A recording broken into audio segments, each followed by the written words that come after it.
సింధూరం మౌనంగా కూర్చుంటుంది. ఇక కేశవ చంటిని ఎదురు రమ్మని బయటికి వెళ్తూ ఉంటాడు. ఇంతలోపు సింధూరం చూసి సింధూర దగ్గరికి వెళ్తాడు. అమ్మ సింధూర అని చెప్పేసి అనగానే సింధూర ఏడుస్తూ మామయ్య గారు అని చెప్పి లేస్తుంది. చూడమ్మా, కష్టం సుఖం అనేది మన మానవ జీవితంలో సహం.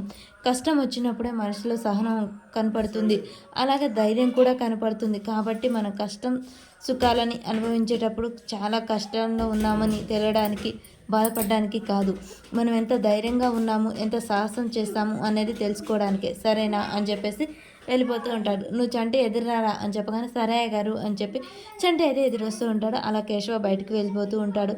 చంటి ఒకసారి గారు చూసి ఏంటి అమ్మాయి గారు ఇంకా అలాగే ఉన్నారు, అయ్యగారు మాట్లాడాక కూడా అమ్మాయి గారిలో ఏం మార్పు రాలేదేంటి అని చంటి అయితే అక్కడికి వెళ్తాడు. అమ్మాయి గారు బాధపడకండి, అది కాదు చంటి, అత్తమ్మ నాతో ఎంతో ప్రేమగా ఉండేది, నన్ను ఎంతో ప్రేమగా చూసుకునేది.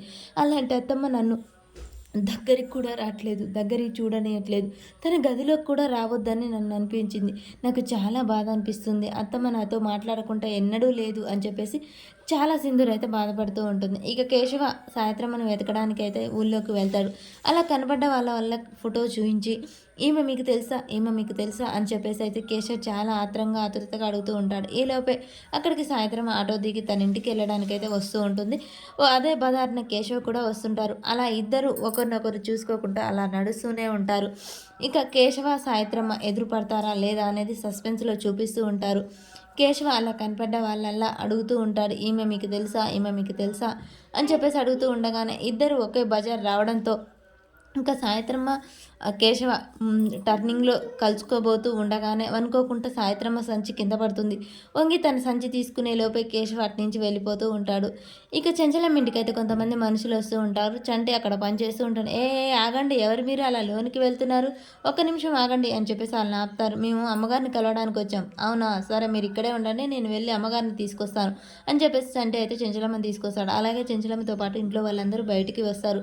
నమస్కారం అమ్మగారు, ఏంటి ఇలా వచ్చారు, నాతో ఏమన్నా మాట్లాడాలా, ఏమన్నా చెప్పాలా అని చెప్పేసి అనగానే అవునమ్మ గారు మీతో మాట్లాడాలి, మీ కోడలు గారి అమ్మా నాన్న ఈ ఊరు వచ్చారు, ఇక్కడే ఉంటారంట, ఈ ఊళ్ళోనే ఉంటారు, తన కూతుర్ని తీసుకెళ్లేదాకా ఈ ఊరి నుంచి వెళ్ళరటమ్మా అని చెప్పగానే చెంచలమ్మ చాలా కోపంగా చూస్తూ ఉంటుంది. సింధూర మనసు చాలా బాధపడుతూ ఉంటుంది.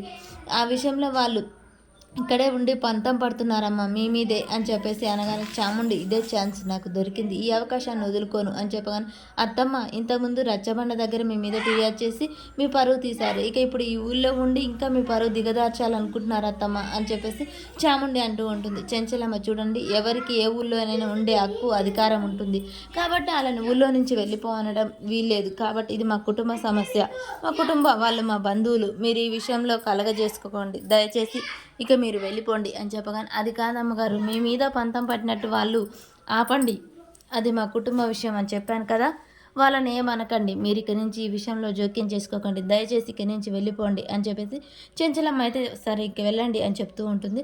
సరే అమ్మగారు ఇక వస్తాం అని చెప్పేసి వాళ్ళు వెళ్ళిపోతారు. ఇక చాముండి ఈ అవకాశాన్ని అస్సలు వదులుకోవద్దు అని చెప్పేసి చాముండి భవతి సైగ చేసుకుంటూ ఉంటారు.